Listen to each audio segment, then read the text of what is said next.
Whether you're a skeptic or a believer, join me, Rob McConnell, as together we'll investigate the world of the paranormal and the science of parapsychology here on the X-Zone Radio TV show on XZBN and the X-Zone TV channel on Simul TV. Since 1990, the X-Zone Radio TV show has been the place where people dare to believe and dare to be heard. Together, we'll investigate UFOs, aliens, ghosts, Bigfoot, psychic phenomenon, lake monsters, conspiracy theories, government cover-ups, the truth embargo, alien abductions, ESP, haunted locations from around the world, and so much more. With over 28 years of broadcasting and more than 4,500 individual guests, the X-Zone is truly a place where fact is fiction and fiction is reality, as evidenced by the credibility, integrity, and professionalism of the guests that we bring to our international audience. If you have seen a UFO, had a close encounter, seen a ghost, Bigfoot, lake monster, or a story that you would like to share or have investigated, contact me, Rob McConnell, by sending me your email to xzone@xzoneradiotv.com, or you can call toll-free 1-800-610-7035, extension 143, and on Skype, X-Zone Radio TV. For more information on the X-Zone Radio TV show with yours truly, Rob McConnell, visit www.xzoneradiotv.com or www.xzonetvchannel.com or simultv.com and xzbn.net. Until next we meet here in the X-Zone from our broadcast center and studios in Hamilton, Ontario, Canada, always remember, X-Zone Nation, keep your eyes to the sky and your heart in the light.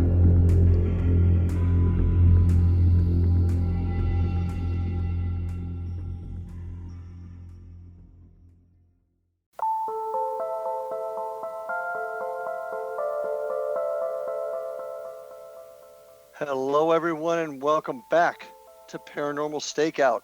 I'm Larry Lawson, your host, and I'm coming to you from the X-Zone Radio and Television Broadcast Network in Hamilton, Ontario, Canada, and I'm speaking to you from my studio in the Southern Command Post of the XZBN Nation down in beautiful Vero Beach and Fellsmere, Florida. And I'd like to thank all of you for coming on back and joining us on our continuing journey to discover what really lies beyond the veil of life as we know it.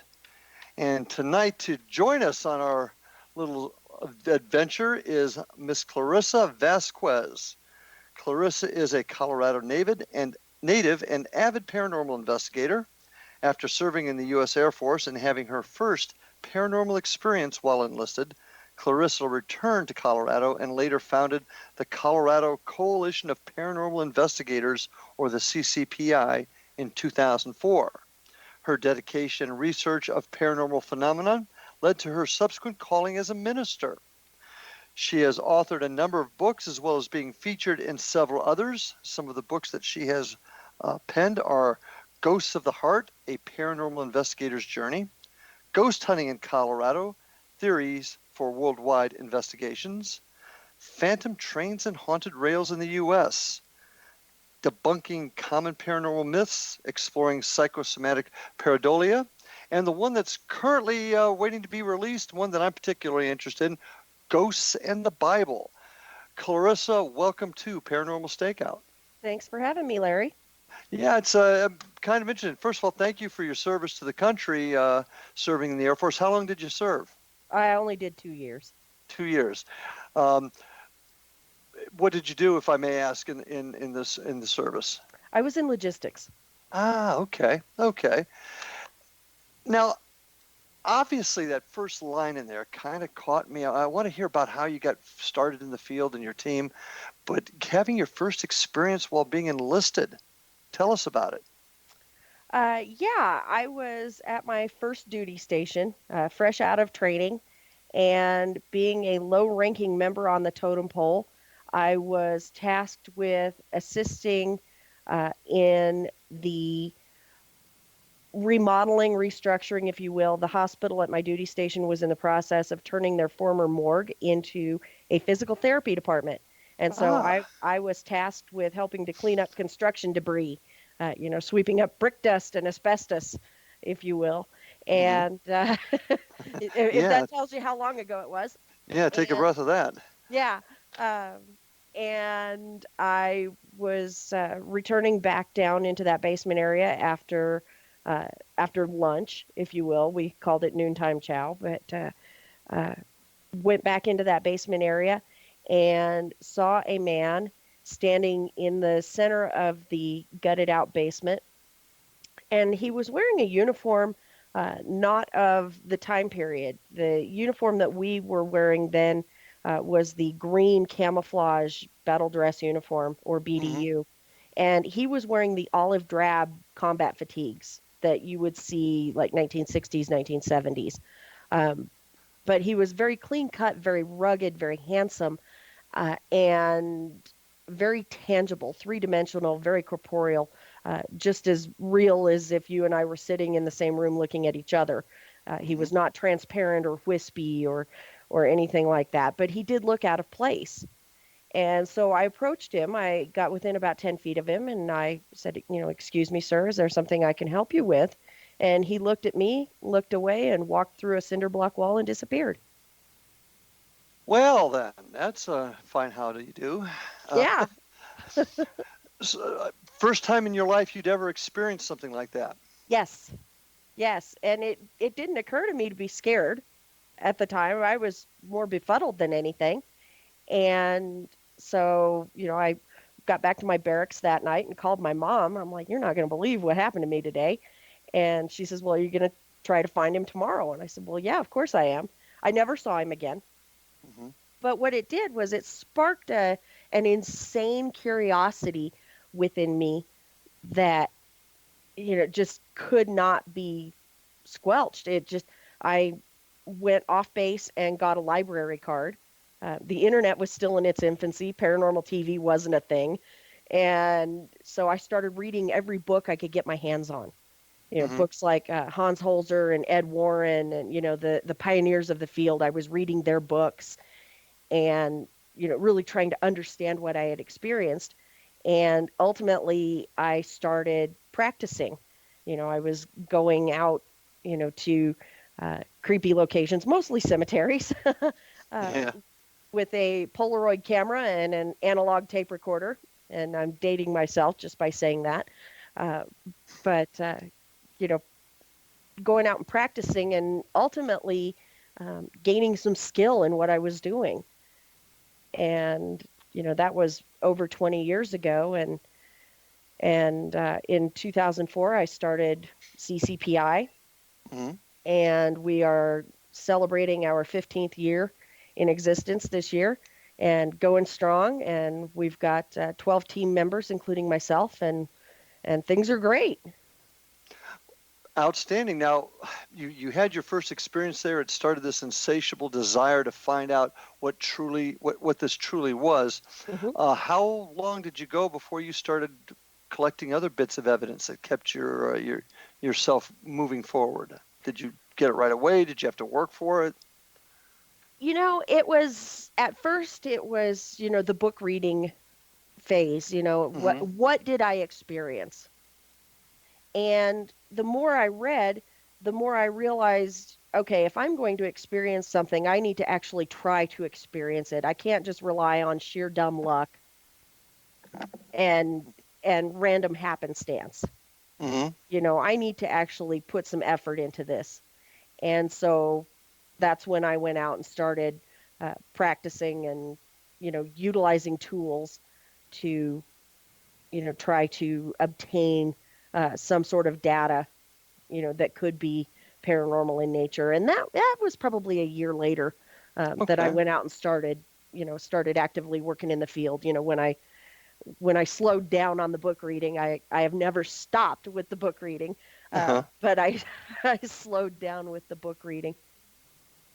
Um, have you have you done any type of formal training? Now, back in those days, there really wasn't any formal training. Right. But do you partake in any of that now? Uh, Do you have any of your team members take courses? Do you do any yourself? I don't take courses per se, and my team members are trained largely by myself. Okay. Um, uh, I've been doing this for over 20 years now, and so I kind of have a pretty good idea for what works and what doesn't, as far as techniques and methods and ethical practices and things Uh, like that. yeah, well, I do want to talk a little bit about that, Hmm. actually. Now, I'm looking through your bio here. Really interesting stuff. This whole thing ended up leading to your calling as a minister. Tell me Yeah, how it that did. came about. How did that come Um, about? Once CCPI was founded, and we were obtaining clients, and really how CCPI came to be about was a friend of mine. He and I had this mutual interest, and I had experience, roaming around in cemeteries with a camera and a tape recorder, and he really didn't. But by then, paranormal TV was starting to become a thing, Hmm. and so he kind of had a general idea, and so we started, running around together, which is actually a safe practice.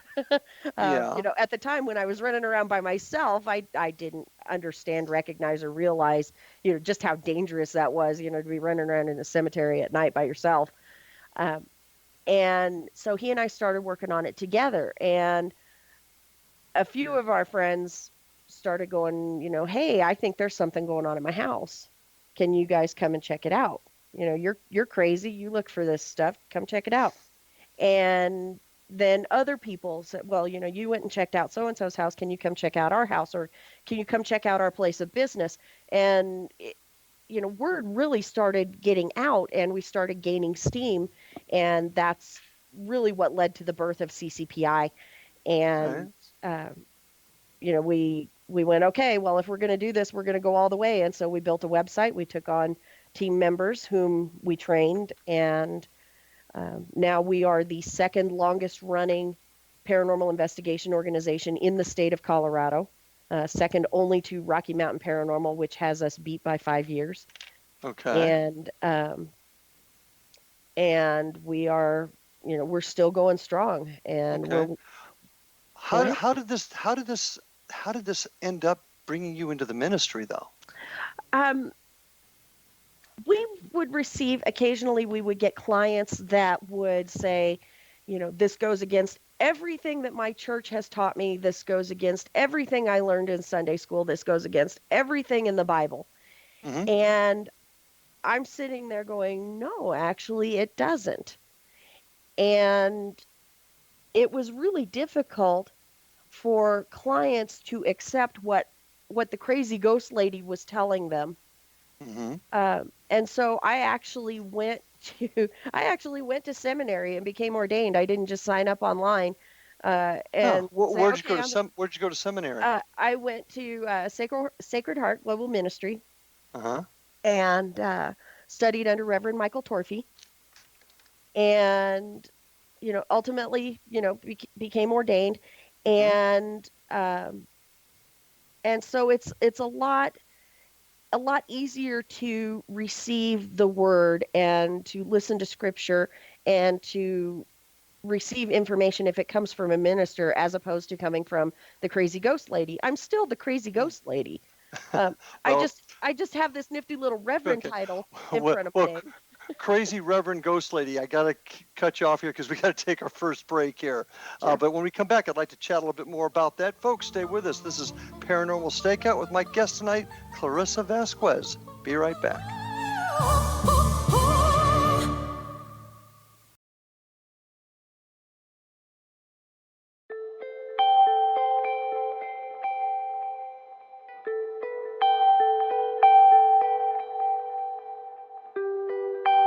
It's hard to listen to the news without realizing we're living in volatile, unprecedented times.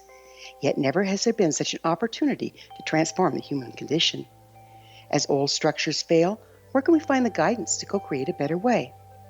Find Your Path Home is an ever-evolving, leading-edge information, education, and healing resource center designed to support and guide you on your path to unity and enlightenment.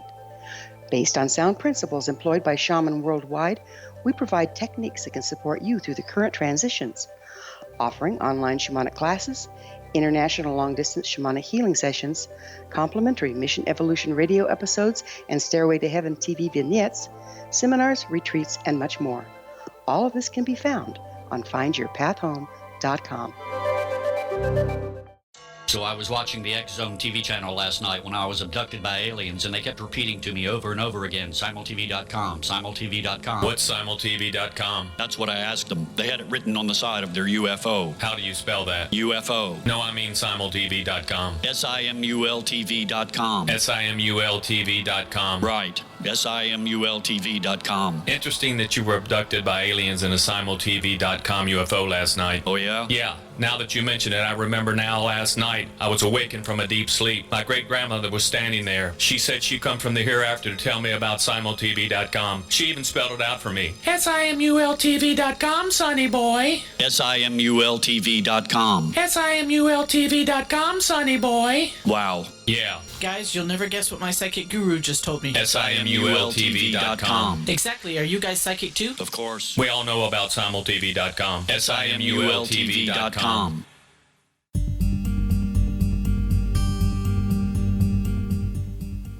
And we are back on Paranormal Stakeout. My guest, Clarissa Vazquez, director of the Colorado Coalition of Paranormal Investigators. And Clarissa, before the break, we were talking about your ordination as a minister. Now, what denomination is this, if I may ask? It's non-denominational. Non-denominational. Right. There's no specific affiliation attached to my credentials. Okay. How long were you in seminary? How long was this whole program? It took me about a year. Yeah, it takes others it takes a lot longer, but I happen to be an accelerated learner. Okay. Much to the chagrin of my college professors when I was in college. Okay. Because I would breeze through their syllabus faster than they could assign it. But yeah, it took me about a year to complete my courses and pass all of my tests and so I can put the nifty little REV in front of my name. Okay. And it's a standalone seminary. It's not attached to a university or anything like that at Correct. all. Okay. Correct. Okay. Online course, I assume? No. It was, when it was in operation, it was located in Grand Junction, Colorado. Mm-hmm. And that location has since closed its doors, and they have moved to California. Okay. All righty. And a Sacred Heart Ministries, correct? Mm-hmm. Mm-hmm. Okay. Now, how did you? I get what you're saying, that it may give your client maybe a little bit more comfort in the information that you're giving them, but how does that help you as an investigator do a better job? And do you find any contradictions between the contradictions they say that are out there between Christian religion? I assume your ordination is in the Christian faith, I'm assuming? Yes, Okay. it is. Non-denominational. But there's many people that say there's definitely that's on the other side of evil. We shouldn't do that. How do you explain as a reverend the contradictions that most people see in paranormal work and the Christian religion? How do you? Right. There are a lot of people that believe that that merely interacting with or trying to communicate with spirits is a violation of God's word. And what they don't realize is that there is a lot of mention within the Bible itself, as will be pointed out in my up-and-coming book, Ghosts in the Bible, that there's a lot of interaction with ghosts and spirits outside of the Holy Ghost. There's in the book of 1 Samuel, when Saul utilizes the gifts of the witch of Endor, he essentially consults a psychic, to bring forth the ghost of Samuel, to provide, guidance and wisdom, et cetera, in the Great War. And there's a lot of mention of it in the Bible, and people don't really realize that. And So, I can sit down with a client and say, look, this may be what you're taught, Hmm. but I've got a Bible sitting on my bookshelf right now. I'm looking at it right now, and I bring, if I need to, I can bring that with me and sit down with a client and point to them, in this New King James Version Bible. It's Hmm. not some off the wall version. It's a New King James Version, and say, look, right here is where it is written, and this is as you believe to be the Word of God. So, let's take a look at it. For me personally, I don't find any contradiction with it. I just use it as another tool in my arsenal for what I do. Okay. Um, because I personally, even though I am ordained, um, as a minister, I am not a Christian. So Really? Don't now really, don't but don't you find okay, it brings up an interesting subject here. Mhm. You've gone and gotten yourself ordained in a Yes, Christian denomination, not denominational, but still a Christian belief, but you're yes, not Christian. right. Isn't that hypocritical? Not necessarily. I look at it as just another form of education. It's a tool that I can use to interact with my clients and communicate with them on their level based on their belief system and explain Okay. things to them in a way that they can understand that makes them more comfortable with what they are potentially experiencing. Do any of them ask you about your faith? No, no. They all pretty much just assume that because I'm a minister that I share their faith. Don't you have a problem with that though? No. I really don't. I Really? believe everyone is entitled to believe what they want and how they want. Oh, I Uh, agree with that, and but aren't you kind Mhm. of giving false advertising a little bit, don't you think? No, I don't think so. As I just explained, it is a way for me to communicate with clients to help put them at ease and better understand that what they are experiencing doesn't necessarily contradict their beliefs. Okay, I agree with I see what you're saying, and I certainly agree that everybody has the right to believe whatever they want. But if you go in with Reverend before your name and you tell them Hmm. I have the Bible here, I can talk to you about the Bible, but I Right. really don't believe it. I don't tell them that I don't believe it. But isn't that, and you don't have a problem with that? No, I really don't. Just because Okay. it's not what I believe doesn't mean it's not what my clients believe. And Oh, when you're dealing with a potentially paranormal situation, everyone's individual faith in their own power is what mhm. is going to be their strongest ally in combating what is going on within their personal space. So I And can I can go in with my belief system and tell them you need to do X, Y, and Z, but if they don't believe in it, they're not going to have as much energy or as much power behind what they are doing as if I'm giving them tips, the same tips essentially that follow their practices. but they believe that you have the same faith as them, so therefore they trust you more. Hmm. And I, I I'll look at it this way. I'm an old time cop, and truth and veracity is very, very important to me. I Right. just find that very contradictory and kind of, I'm going to be honest with you. I've got a problem with that. Telling somebody you're a reverend, but you really don't believe, just to make them feel comfortable. I just have a problem with that. That's my opinion. Look at Um, it this way, Larry. If you were a school teacher uh-huh. and you were a diehard Christian school teacher, but the curriculum that you were required to teach requires you to teach evolution. Even though it goes against your belief system, you're still required to teach it But I'm not because sitting there saying I'm a ordained Christian minister, no, though. but you are going in and saying you are a teacher. That's okay. I think we're kind of on two different. If you have a curriculum, if I walked into that classroom and said I absolutely believe in Darwinism and this is correct, even though I'm a Christian, okay, you're not being truthful. I get that part of it. But if you're just teaching a curriculum, you're teaching a curriculum. You're not espousing to be something else. That's my point. Right. And so the way I approach it is as a teacher.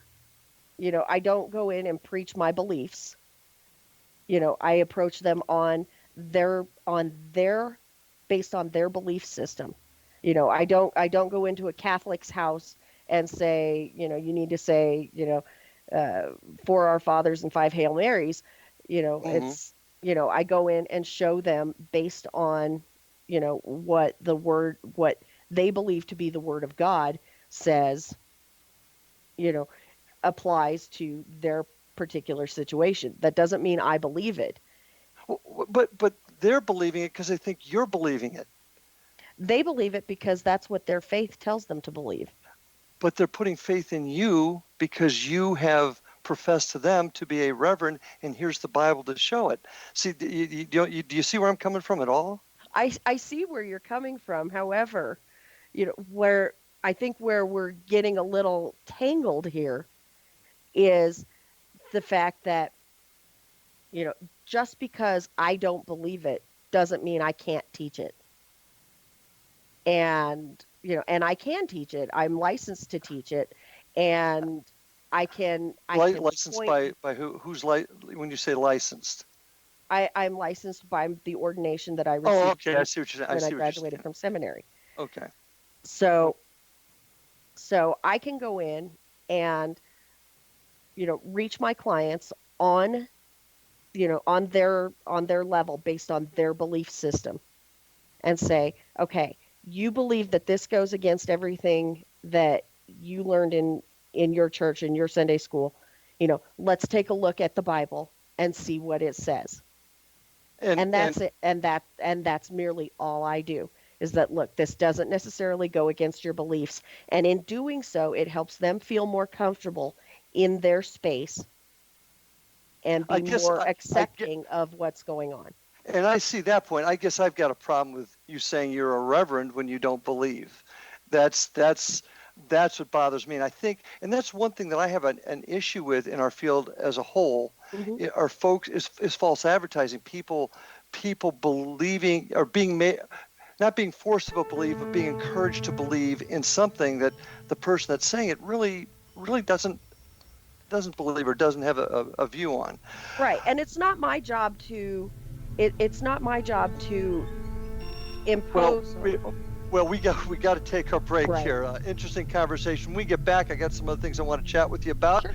and your team. So, folks, stay with us. Paranormal Stakeout with my guest tonight, Clarissa Vazquez. Be back in a minute.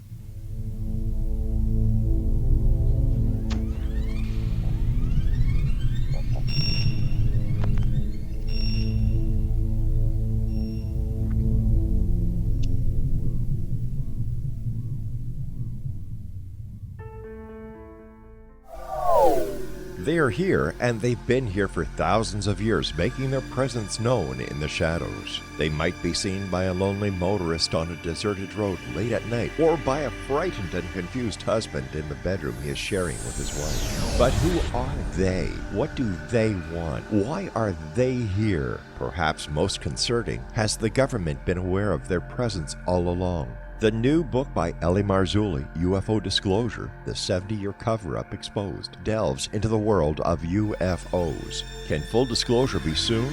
Order now and receive a free hour and 37-minute DVD on the UFO phenomenon. UFOs are real. Get both the book and the DVD, a $40 value, for only $19.99. To order your book and DVD today, go to lamarzulli.net. That's LAMARZULLI.net. Rob McConnell here, presenting an overview for Nicholas Paul Jennings, author of a fascinating book, Amen. It presents facts revealed by Egyptologists, facts that enable us to understand why Amen is the beginning of creation of God. It provides recommendations for religious leaders of the major religions to unify their beliefs and teach the Word of God. Love one another. Amen informs people how mankind conceived God. It was the Egyptians that developed the concepts of a soul, a hereafter, and Son of God. And finally, after the worship of many gods, they conceived the belief in one universal God, the maker of all there is. For more information, visit www.futureofgodamen.com. That's www.futureofgodamen.com. You have heard of the X Zone? Now watch it on Simul TV, plus 500 video games, live TV channels, free video on demand, worldwide, and more. Does this sound like tomorrow's television? Well, it is, but you can have it today, right now. It is Simul TV. Simul TV offers what the others only wish they could provide. 15 exclusive channels like X Zone, sci-fi, and horror. We are worldwide. No other provider offers that. 500 built-in video games. No need to have an extra expensive system. We have them included. Free video on demand. Live streaming events from around the world. Interactive online network, and much more. Tomorrow's TV today. Simul TV. Sound too good to be true?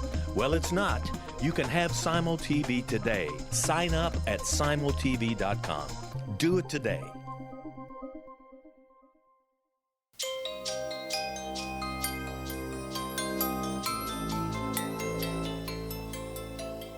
And we are back on Paranormal Stakeout with my guest tonight, Clarissa Vazquez of the Colorado Coalition of Paranormal Investigators. And interesting conversation. And just to kind of cap off our last bit there, I think we're going to have to agree to disagree on this one, Clarissa. I have an issue with that, but we'll leave it at that for as far as the show. How's that? That sounds great. Okay, but let's talk now, because I noticed in your bio, you talk about having a very scientific approach to investigation. In fact, creating a thing called the Phantom Hitchhiker Project. Yes. Tell me about your investigations. How do you conduct your investigations? Our investigations are conducted utilizing technology. We have some of the latest technological advances that are available in the field right now. We even have the very controversial, which I'm still working to debunk, SLS cameras, and some other nifty gadgets. And we go through and we try to, first and foremost, we try to identify naturally occurring phenomena that could be contributing to what people are interpreting as paranormal experiences. If we obtain data, and I don't like using the words proof or evidence, I use the words data, word data. If we obtain data that could be paranormal in nature, that's just icing on the cake for us. Our primary focus is to help people be comfortable in their personal space, whether it's their home or their work. And so, the first step in that is saying, okay, we believe you. You're experiencing something. You are not crazy. Okay. The second step is to go through and say, okay, what you are interpreting as footsteps as someone, walking up and down your hallway is actually, floorboards expanding and contracting, as the temperature changes, throughout the day or night in the location, things of that nature. And if we obtain data that could be paranormal in nature, that's icing on the cake for us. Well, if you're not getting data though, because once again, my background is law enforcement, almost 40 years of it. So I do look at evidence as a way of bringing this case to trial, if you will. Right, and that's what I tell people is evidence is something you can prove in court. Right, but so you're taking a scientific approach to research, but you're using the equipment only as if you get anything on the equipment, it's icing on the cake. What are you using then to confirm or disprove paranormal activity? If we're able to disprove, the paranormal activity, we can then present it to the clients and say, okay, what you are experiencing is caused by this, caused by X, Y, or Z, and demonstrate to them how that happens. And then, but if we obtain one piece of data, we need to have it validated by another piece of data or multiple subsequent pieces of data to validate the initial piece. We don't just take one photograph or one audio clip and say, or one hit on an EMF meter, one spike on an EMF meter, and say, Sure. "Yep, it's a ghost." No. So how do you do absolutely that not. then? How do you do that? How do you triangulate the location of the evidence, so to speak, or how do you corroborate the evidence? Tell me how you do that. We use multiple pieces of equipment. We don't just rely on one singular piece. So Okay. if we get a photograph or a piece of video footage in conjunction with an EVP or thermal anomaly or electromagnetic variation, um, then we put those together. If they all happen at the same time, then we're like, okay, we may be onto something, and then we Mhm. try to duplicate it. Can we Okay. duplicate the results that we got? Sometimes we can, sometimes we cannot. And that's really where the Phantom Hitchhiker project came into being. We looked at roadside locations where a vehicle or some other type of accident led to at least one human fatality. Mhm. And using a series of controls, because we were trying as closely as we could to follow the scientific method, Okay. using a series of controls. Um, we would investigate roadside locations, and so that right there, the locations in themselves are one control because they all had that in common. They were a roadside location where an accident of some sort had led to at least one human fatality. So Okay. there's one control. The equipment that we used always used the same equipment. Um, so at each location, there's another control. Okay. We also incorporated time, temperature, and lunar phase. So we only conducted this Okay. project. The project lasted 5 years, and we only conducted it during the months of um, July, August, and September, which are the 3 warmest months of the year, and the temperatures out here in Colorado are pretty consistent. Um, so we've got temperature as another control. Lunar phase, we went at only on the nights of the full moon. Mhm. So there were contributing to the theories surrounding lunar phase, because a popular Okay. theory is that paranormal activity is heightened during the full moon. So we're contributing to that theory. So again, full moon, another control. And then time, the experiment itself began precisely at the stroke of midnight. So we've got time as Okay. another control. You ask the same 5 EVP questions in sequence with a 10-second delay in between each question. So again, there's more controls with it. We tried to follow the scientific method as closely as we could Okay. in order to obtain any data. Now, the results of the experiment, we call it a successful failure, in that while we obtained absolutely zero data pointing to paranormal activity at these roadside locations, that's not to say they don't exist. That's not to say phantom hitchhikers are not out there. That's not to say that some roadside locations don't have activity. Well, quick question for you. Yeah. Had all these spots had, and if you said this and I missed it, I apologize, but had all these spots had reported paranormal activity? No. And that was Okay. another control that we threw in. Okay. Which could also be considered a variable. But while we obtained no conclusive results that said these roadside locations result in paranormal phenomena, what we did do was prove that paranormal investigation can be conducted scientifically with a series of controls, and therefore can be regarded as a legitimate form of scientific research. Okay.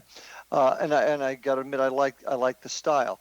Now you've gathered all this evidence, evidence data, however you want to put it. What'd you do with it? We put it in a database. Okay. And it is sitting on the hard drive of my computer right now, waiting for an opportunity to be utilized or contributed to someone else's project or what have you. It's sitting in the database is sitting on my hard drive, and it's just waiting for its opportunity to become useful again. Now, I like exactly what you've described, because I'm very much a proponent of the collection preservation of evidence. Mm-hmm. Your data, how protected is it from somebody else being able to get at it? Now, you may say I've got password protected and whatnot, but is that computer sit in your home, and is it left unsecured on your dresser, for example, or your desk? No, it's actually on an external hard drive. So I Okay. can, if somebody knew exactly what they were looking for, they could break into my house and take it. But I don't know that they would know exactly what they were looking for. Well, and maybe not, but my point being, and this is once again the cop in me, when you have evidence, it's got to be stored in a space where you can absolutely confirm the chain of custody, that you can Mhm. obviously show that nobody could ever take it and tamper with it. And that's what you did is great, setting this up. I like that, but I think it needs to, my opinion, and what I'm pushing for is the step further of let's make sure that the evidence, the data, if you will, Mhm. is secured so you can testify at any time it's never been tampered with. Just a thought there. Now, have you collected data that gave you an indication there was paranormal activity? Your Outside of, team. uh, Outside of the oh project, yeah, yeah. outside of the project, yes, absolutely. Uh, Where's that evidence at? uh, the really good evidence, it can be found on our website, Uh-huh. which is ccpi-paranormal.com. Oh, yes, I was Uh, going to mention that in just a minute. and we've got some really good audio files there. We've got a couple of video files, and a couple of photographs. We recently conducted an investigation and finally determined this last weekend that we're not going to present it to the public. We obtained a photograph that we believe could possibly be that of a fallen firefighter, but because we can't conclusively rule out that it's not one of our investigators, and the result of slow shutter speed combined with infrared camera photography and a little bit of pareidolia, et cetera, we're not going to present it to the public. We follow the premise, when in doubt, throw it out. And there's too much doubt around that, even though we're all pretty sure, but pretty sure is not proof, if you will. We're all pretty sure that it's not one of our investigators, but because there is doubt surrounding that photograph, we're not going to present it. Fair enough. And that's part of the ethics of this business. Do you take payment for any of your investigations? Absolutely not. Okay, as most don't.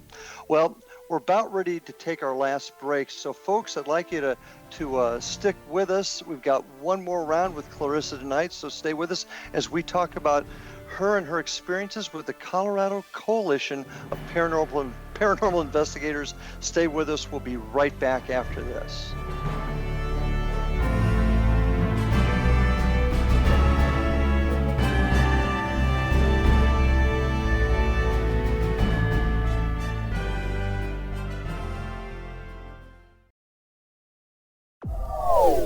They are here, and they've been here for thousands of years, making their presence known in the shadows. They might be seen by a lonely motorist on a deserted road late at night, or by a frightened and confused husband in the bedroom he is sharing with his wife. But who are they? What do they want? Why are they here? Perhaps most concerning, has the government been aware of their presence all along? The new book by L.A. Marzulli, UFO Disclosure, the 70-year cover-up exposed, delves into the world of UFOs. Can full disclosure be soon? Order now and receive a free hour and 37-minute DVD on the UFO phenomenon. UFOs are real. Get both the book and the DVD, a $40 value, for only $19.99. To order your book and DVD today, go to lamarzulli.net. That's LAMARZULLI.net.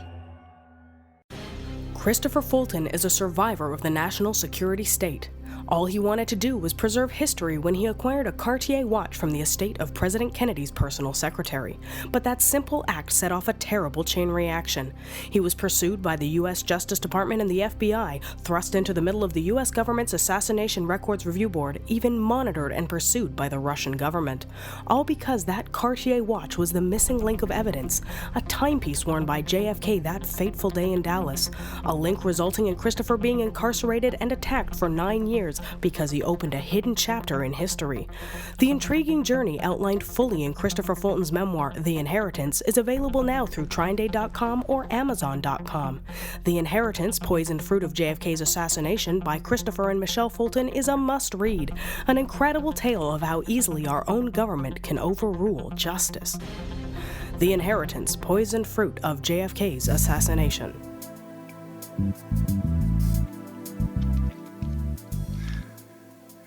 Hey folks, thanks for staying with us tonight. We've got a really interesting show with Clarissa Vazquez of the Colorado Coalition of Paranormal Investigators. You can visit her website at www.ccpi-paranormal.com. So she's got some good evidence on there and some interesting things on that website, so I recommend you take a look at it. Also note that she's written several books: Ghosts of the Heart, A Paranormal Investigator's Journey, Ghost Hunting in Colorado, Theories for Worldwide Investigators, Phantom Trains and Haunted Rails of the U.S., Debunking Paranormal Myths and Exploring Psychosomatic Pareidolia. We're going to talk about that in just a second. And the latest one coming out, Ghosts in the Bible. Also want to make mention of all the great programming found at www.xzbn.net. It's there you'll find all the great shows on the X-Zone Radio and Television Broadcast Network. And certainly check me out at www.paranormalstakeout.com, and of course my team's website at www.paranormalfbi.com. Clarissa, the hour always seems to go very, very fast. We've talked a lot tonight. There's a lot of investigators out there. There's a lot of what I call mom and pop operations out there, which I have no issue with. There's a lot of folks that are going out there just for the thrill of the chase, so to speak. And there's other groups out there that are out there trying to truly put together the answers to what all this is. How do you, after 15 years, where do you classify CCPI? We classify ourselves as one of those organizations that are out there genuinely trying to seek answers. But again, our primary focus is providing a service to our clients. So you do mostly houses then, correct? Residences? Residences and businesses. You'd be surprised at how many people call us in to do their, to check out their home, and they're like, well, since you offer a confidential environment, would you be willing to check out my workplace also? And we're like, yeah, absolutely. Actually, it's happened with us. Yeah, so I totally understand that. So your focus being mostly helping the client. Yes. What is it you're wanting to do for your client? What is your goal with your client? Our goal is to make them feel comfortable in their personal space. These people are so frightened that they are willing to allow a group of strangers into their personal space. And so it is our objective, regardless of the outcome, it is our objective to bring them, a sense of comfort, being in their space. But how do you do their that? Space. How do you do that? Do you The easy way is to debunk what they're experiencing, and present to them, say, okay, this, what you've got going on is not paranormal in nature. It's naturally occurring. This is how, and this is why. That's the easiest way. If we obtain data that indicates that there could potentially be paranormal activity going on, then we give the client a choice.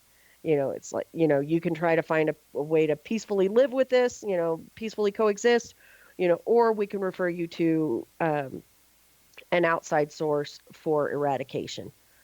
So you don't do that yourself? No. Okay. No. Only in extreme circumstances would we get involved with the eradication process. Okay. Well, that tells me up front that you have special skills to do that. We have a couple of people, and again, it's going back to that hot button topic. It's going to depend on the client's individual faith, because that's what's going to be the strongest in resolving a situation, in an eradication process. But we have we have people of all different faiths on the team. We've got Catholics, we've got Mormons, we've got Wiccans, we've got Sure. we've got a lot of people on the of various backgrounds on the team. And so if one of our team members, it has a rapport with the client and says, I really think I can help you with this, and the client is comfortable with that, then that team member, can go through and, whether it's, one of the pagans going through, with sage and salt, helping them that way, things of that nature. And this is part of what concerns me about our field. And I think most of the time it's people. There are certainly charlatans out there that are trying to, they'll charge money. They'll Right. try and convince them they can help them. But even folks that aren't, how to put this, they're good-hearted. Their intentions are good, but they are not as talented as they think they are. Right. Going into a home and saying, I can help you, I can make this go away. Right. And then they can't, or they say they do, and the people, for whatever reason, experience it again. Right. Doesn't that cause more harm? It can, absolutely.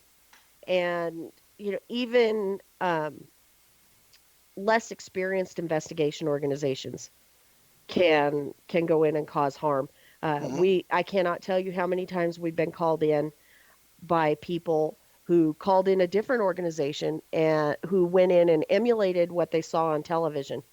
Mm-hmm.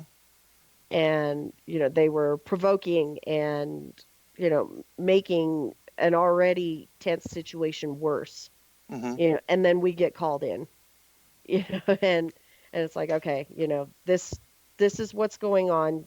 And, unfortunately that other organization made it worse. Here are your choices. Here are your options.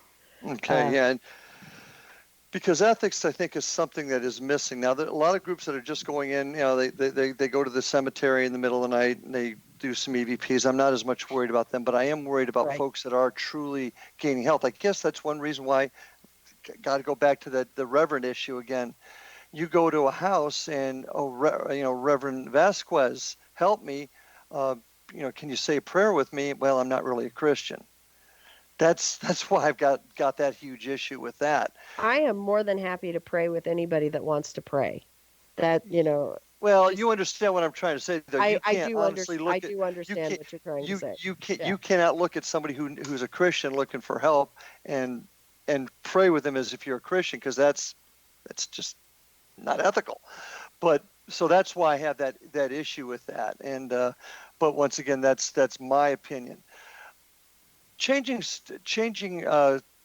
gears just a little bit here in our last few minutes together. What do you think a ghost is? What is your opinion? I think there's different there's different classifications. I think there are energy imprints, also known as residual hauntings, which could be the result of GPT, geographic psychic trauma, which is simply an energy imprint, similar to a fingerprint, or the finger is gone but the print remains. Just like the energy was expended there and it remains. Right, Yeah, right, and yes. it remains. Energy cannot be created nor destroyed, and so it has to go somewhere.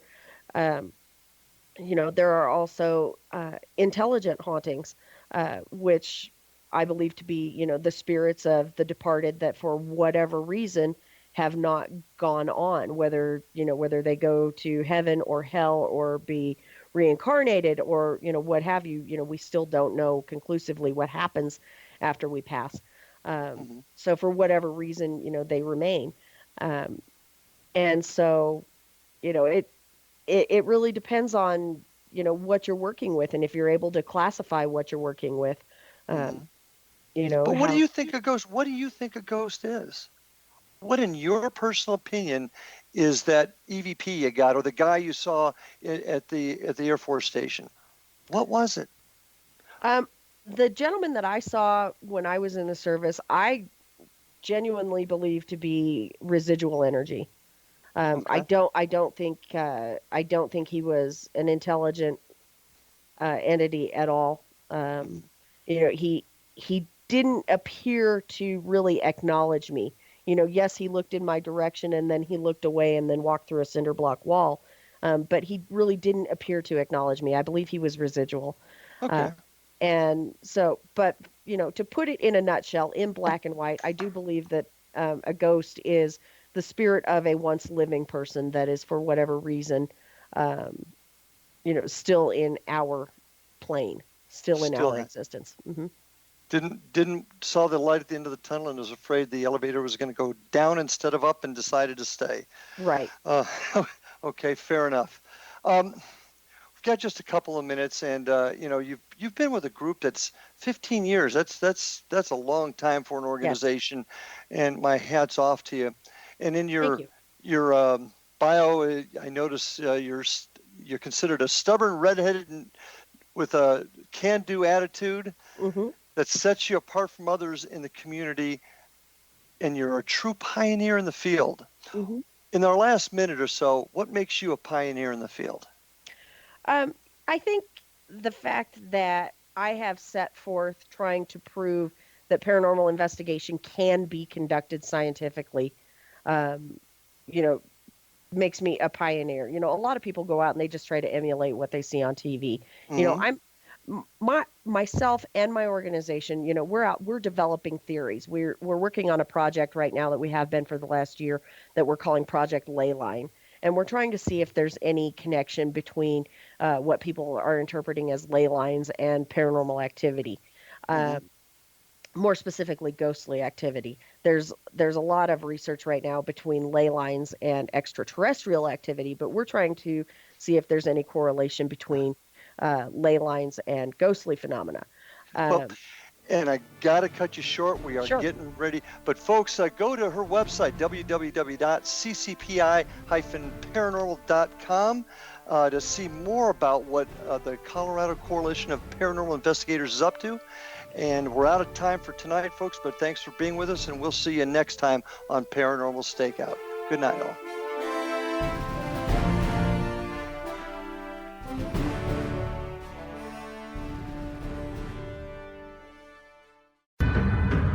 If you are looking for a safe, zero-calorie natural option to the harmful artificial sweeteners on the market today, Just Like Sugar is what you're looking for. Just Like Sugar is a wonderful natural alternative for those health-conscious people who choose a calorie-restricted diet with a great, pure, sweet flavor that tastes just like sugar. Just Like Sugar is a great natural option for people suffering from diabetes and may be useful in restricted diet programs where standard sugars are not allowed and does not cause a laxative effect of some other sweeteners. Just Like Sugar comprises a perfect blend of chicory root fiber, natural calcium, natural vitamin C, and Just Like Sugar's sweetness comes from the natural flavors from the peel of the orange. Just Like Sugar is a natural alternative to harmful artificial sweeteners and will change the way that you believe all natural sweetener products taste. Just Like Sugar is available at your local Whole Foods markets, Wild Oats markets, Henry's, Sun Harvest, and many other fine natural food stores in the U.S., Canada, and worldwide. They are here, and they've been here for thousands of years, making their presence known in the shadows. They might be seen by a lonely motorist on a deserted road late at night, or by a frightened and confused husband in the bedroom he is sharing with his wife. But who are they? What do they want? Why are they here? Perhaps most concerning, has the government been aware of their presence all along? The new book by Ellie Marzulli, UFO Disclosure, the 70-year cover-up exposed, delves into the world of UFOs. Can full disclosure be soon? Order now and receive a free hour and 37-minute DVD on the UFO phenomenon. UFOs are real. Get both the book and the DVD, a $40 value, for only $19.99. To order your book and DVD today, go to lamarzulli.net. That's LAMARZULLI.net. You have heard of the X Zone? Now watch it on Simul TV, plus 500 video games, live TV channels, free video on demand, worldwide, and more. Does this sound like tomorrow's television? Well, it is, but you can have it today, right now. It is Simul TV. Simul TV offers what the others only wish they could provide. 15 exclusive channels like X Zone, sci-fi, and horror. We are worldwide. No other provider offers that. 500 built-in video games, No need to have an extra expensive system. We have them included. Free video on demand, live streaming events from around the world, interactive online network, and much more. Tomorrow's TV today. Simul TV. Sound too good to be true? Well, it's not. You can have Simul TV today. Sign up at simultv.com. Do it today.